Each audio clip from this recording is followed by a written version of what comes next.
사람이 구원을 받으며 진리를 아는 데에 이르기를 원하시느니라. 하나님은 한 분이시요 또 하나님과 사람 사이에 중보자도 한 분이시니 곧 사람이신 그리스도 예수라. 그가 모든 사람을 위하여 자기를 대속물로 주셨으니 기약이 이르러 주신 증거니라. 이를 위하여 내가 전파하는 자와 사도로 세움을 입은 것은 참말이요 거짓말이 아니니 믿음과 진리 안에서 내가 이방인의 스승이 되었노라. 아멘. 오늘 디모데전서 본문의 말씀은 맡겨진 사명을 선한 싸움에 비유하면서 믿음과 착한 양심을 지킬 것을 바울이 디모데에게 권면을 하고 있습니다. 그러면서 함께 더불어서 믿음을 지키지 못한 후메네오와 알렉산더 이 두 사람의 이름을 직접적으로 언급하면서 더욱더 힘써 믿음을 지켜 나아갈 것을 당부하고 권면하고 있는 모습을 보게 됩니다. 내용 관찰입니다. 바울은 어떤 사람들을 위해 기도하라고 말합니까? 2장 1절과 2절 말씀을 보면 그러므로 내가 첫째로 권하노니 모든 사람을 위하여 간구와 기도와 도고와 감사를 하되 2절에서는 특별히 임금들과 높은 지위에 있는 모든 사람을 위하여 하라라고 말씀을 하고 있습니다. 그 이유는 우리가 모든 경건과 단정함으로 고요하고 평안한 생활을 하려 함이라라고 말씀을 하고 있는데 이 부분에 대해서는 연구와 묵상의 부분에서 다시 한번 자세히 다루도록 하겠습니다. 내용 관찰 2번입니다. 예수님께서는 어떤 대상과 목적을 위해 자신을 대속물로 주셨습니까? 2장 4절과 6절 말씀을 보면 하나님은 모든 사람이 구원을 받으며 진리를 아는 데에 이르기를 원하시느니라 라고 말씀을 하고 있습니다. 하나님은 한 분이시요 또 하나님과 사람 사이의 중보자도 한 분이시니 곧 사람이신 그리스도 예수라. 그가 모든 사람을 위하여 자기를 대속물로 주셨으니 기약이 이르러 주신 증거니라 라고 말씀을 하고 있습니다. 예수님은 참 하나님이시면서 또 참 사람으로서 우리 모든 사람의 대표로서 우리를 위한 대속물로 이 땅에 오셨고 우리를 위한 대속물로 또 십자가에 죽으시고 다시 부활하셨습니다. 그러면서 어떤 특정한 사람을 위해서가 아니라 모든 사람을 위하여서 모든 사람이 예수님을 믿어서 구원에 이르는 진리에 이르도록 하나님께서 예수님을 이 땅에 보내주셨다라는 것이죠. 연구와 묵상입니다. 바울은 왜 임금들과 높은 지위에 있는 모든 사람을 위해 기도하라고 명령합니까? 2장 2절 말씀을 보면 임금들과 높은 지위에 있는 모든 사람을 위하여 기도하라 라고 말씀을 하고 있는데 이것은 당시 로마 제국 아래 특별히 네로 황제의 통치 아래 있었던 시기에 기독교인들이 박해를 통하여서 불안정하고 어려운 상황에 놓여 있었다는 것이죠. 이러한 상황 속에서 사도 바울이 권면하고 있는 것은 어떤 폭력이나 혁명 이런 무질서한 모습들을 통해서 사회를 변화시킬 것이 우리 그리스도인의 모습이 아니고 기도를 통해서 사회적인 평안을 추구하고 평화적으로 하나님의 진리를 이루어갈 것을 우리에게 당부하고 있는 것이죠. 그리고 두 번째로는 복음 전파를 위하여서 또 모든 사람, 특별히 권세자들과 임금들을 위해서 기도하라라는 것입니다. 권세자들을 위한 이러한 기도는 복음이 방해받지 않고 널리 전파될 수 있도록 그들이 복음에 협조적으로 동참할 수 있도록 위해서 기도하라라는 것이죠. 느낀 점입니다. 예수님께서 중보자가 되셨기 때문에 누구든지 구원을 받을 수 있다는 사실에서 우리가 무엇을 느낄 수 있을까요? 먼저는 예수님이 특정한 민족이나 어떤 특정 계층을 위해서 이 땅에 중보자로 오신 것이 아니고 모든 사람을 위해서 자신을 내어주셨다는 사실은 누구든지 어떠한 사람이든지 예수님을 믿으면 구원을 받을 수 있다는 보편성과 포용성을 우리에게 깨닫게 해준다는 것입니다. 그래서 예수님을 믿는 것은 어떤 특정한 계층이나 어떠한 사람들의 특권이 아니고 모든 사람들에게 보편적으로 주어진 보편적인 하나님의 은혜라는 것입니다. 이것은 하나님께서 우리 모든 사람들을 동일하게 똑같이 사랑해 주신다는 하나님의 놀라우신 사랑을 다시 한번 깨닫게 해주는 말씀이라고 할 수가 있습니다. 두 번째로는 하나님과의 직접적인 관계 회복이 바로 예수 그리스도를 통해서 이루어지게 된다는 것을 우리에게 가르쳐주고 있습니다. 예수님이 우리의 중보자가 되신다는 사실은 더 이상 어떤 인간이 다른 제사장이나 제도를 통해서가 아니고 하나님께 직접적으로 우리가 나아갈 수 있는 길이 예수 그리스도를 통하여서 열리게 되었다는 것이죠. 예수님을 통해서 하나님께 직접 나아갈 수 있는 자유함과 담대함을 하나님께서 우리에게 주셨다는 것은 이것이 하나님의 얼마나 큰 은혜인지를 다시 한번 돌아보게 하는 말씀이라고 할 수가 있습니다. 세 번째로 하나님의 사랑이 얼마나 큰지를 다시 한번 또 깨닫게 해준다는 것이죠.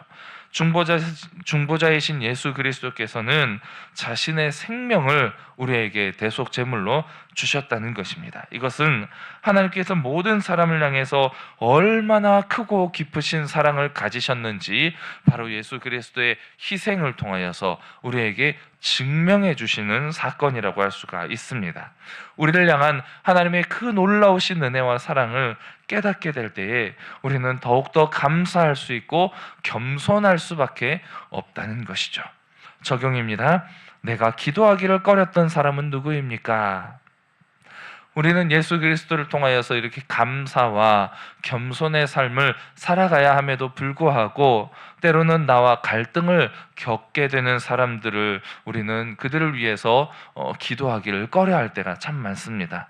나에게 불편함을 주거나 나에게 어떤 말을 통해서 상처를 주었거나 또 어떤 원치 않는 행동들을 통하여서 내가 기분 나쁜 이런 일들을 느끼게 되었을 때 우리는 그 사람을 위하여서 기도하기를 더 이상 멈추고 오히려 저주하게 되는 그러한 모습들을 보게 되는 것이죠. 특별히 나와 생각이나 가치관이 다른 사람들을 바라볼 때 어떤 정치적인 모습이나 사회적인 신앙적인 가치관이 다르다는 것을 느끼게 될 때 우리는 이 사람을 나의 적으로 인식하고 그를 위하여서 축복하고 기도하기를 더 이상 꺼려하게 된다는 것이죠. 예전에 제가 일본에 선교사로 나가기 전에 저에게 이런 말을 한 사람이 있었습니다. 일본 사람들은 다 지옥의 땔감으로 타 죽어야 될 사람들인데 왜 그 사람들에게 전도하려고 나가려고 하느냐, 이런 이야기를 하는 사람이 있었다는 것이죠. 이게 할 소리입니까? 모든 사람을 사랑하시는 예수님의 사랑을 내가 깨닫고 하나님 앞에 겸손하고 감사의 삶을 살아간다면 어떤 사람이든 우리가 화해를 이루고 용서하며 그들이 복음으로 돌이킬 수 있도록 우리가 복음을 통하여서 평화를 이루어가야 할 의무가 있는 것입니다. 그런데 나에게 좀 불편함을 줬다고 역사적인 이러한 과거가 있다고 해서 복음을 전하는 것을 멈추고 그들을 다 지옥으로 보내야 할 사람들이라고 하는 이야기를 어떻게 할 수가 있겠습니까? 우리는 디모데전서 2장의 말씀은 이러한 우리의 교만한 마음을 깨트리며 모든 사람을 위하여서 기도하고 권면하라고 가르쳐주는 말씀입니다. 그래서 이 질문은 단순히 누군가를 찾는 이러한 이야기보다는 내 마음속에 기도의 벽을 세운 사람이 누구인지를 돌아보고 그 벽을 허물어서 하나님 앞에 올려드릴 수 있는 계기가 될 수 있는 그러한 귀한 말씀입니다. 또 이 내 사람과 사람 사이의 관계를 허무는 이 말씀을 통하여서 이 사람과 사람 사이의 관계가 허물어지게 될 때에 우리는 하나님을 향한 발걸음이 더욱더 가볍게 하나님께 더욱 가까이 나아갈 수 있는 아름다운 헌신과 하나님과의 화해가 이루어지는 귀한 일들이 되어질 줄로 믿습니다. 결단입니다. 오늘 그 사람이 어떤 사람입니까? 내가 기도하기를 꺼렸던 사람. 이 사람을 위하여서 예수님의 마음으로 기도하기 위해 무엇을 실천하시겠습니까? 먼저는 우리가 그 사람을 위하여서 마음을 여는 훈련을 해보시기를 바랍니다. 먼저는 그 사람을 향하여서 내가 어떠한 마음의 벽을 세우고 있는지 내 마음을 돌아보는 것입니다. 내가 왜 그 사람을 향한 마음의 벽을 세우게 되었는지 그 원인을 한번 돌아보는 것입니다. 그 원인을 가만히 살펴보면 그 사람에게 문제가 있는 것이 아니라 나에게 문제가 있다는 사실을 깨닫게 될 것입니다. 나에게 있는 이 문제, 나에게 세워진 이 벽을 인정하고 예수님께서 십자가에서 보여주신 그 사랑을 떠올리시면서 주님, 제 마음을 열어주십시오. 제 교만함을 깨뜨려 주시고 저의 연약함을 도와주십시오. 라고 기도해 보는 것입니다. 그리고 그 사람에게서 내가 힘들었던 점이 아니라, 나에게 힘들게 하는 그 사람의 모습이 아니라, 또 다른 사람에게는 그 사람이 너무나 좋은 사람일 수 있습니다. 나에게만 힘든 사람이지 모든 사람에게 또 좋은 사람일 수 있어요. 그러한 그 사람의 장점들을 생각해보고 한번 찾아보면서 하나님께서 주신 은혜의 흔적을 찾아서 감사의 제목으로 기도를 시작해 보시기 바랍니다. 그리고 단순히 그 사람을 위해서 기도할 때에 하나님, 그 사람을 위해서 기도합니다, 여기서 끝나버릴 것이 아니고, 하나님, 그 사람이 건강할 수 있도록, 그 사람이 평안을 누릴 수 있도록, 그 사람과 나와의 관계가 회복되어질 수 있도록 하나님께서 그 사람을 인도해 주십시오. 나의 마음을 인도해 주시고 그 사람의 마음을 인도해 주시고, 나와 그 사람이 그리스도의 은혜 안에서 하나가 될 수 있도록, 화해하고 화평을 이룰 수 있도록 은혜를 베풀어 주시옵소서라고 기도해 보시는 것입니다. 그리스도의 희생을 통하여서 하나님과 내가 화평을 누리게 되었던 것처럼, 예수 그리스도의 그 십자가의 희생을 통하여서 내가 하나님과 하나가 되었던 것처럼, 하나님의 용서를 받고 하나님의 그 사랑의 은혜를 누린 나의 삶이라면, 나와 그 사람의 사이도 하나님의 예수 그리스도의 그 사랑으로 인하여서 허물어지고 화평을 누릴 수 있도록 인도하여 주십시오라고 기도해 보시는 겁니다. 그리고 가능하다면 오늘 그 사람을 향해서 작은 친절의 행동을 베풀어 보시기 바랍니다. 때로는 메시지를 통하여서 또 그 사람의 얼굴을 바라볼 때 인상을 찡그리면서 원수 보듯이, 또는 고개를 확 돌려버리며 쳐다도 보지 않고 이렇게 발걸음을 돌려버릴 것이 아니라, 그 사람을 바라보면서 웃으면서 미소 한 줄을 날려주는 것입니다. 그러면 그 사람이 속으로 생각할 수도 있습니다.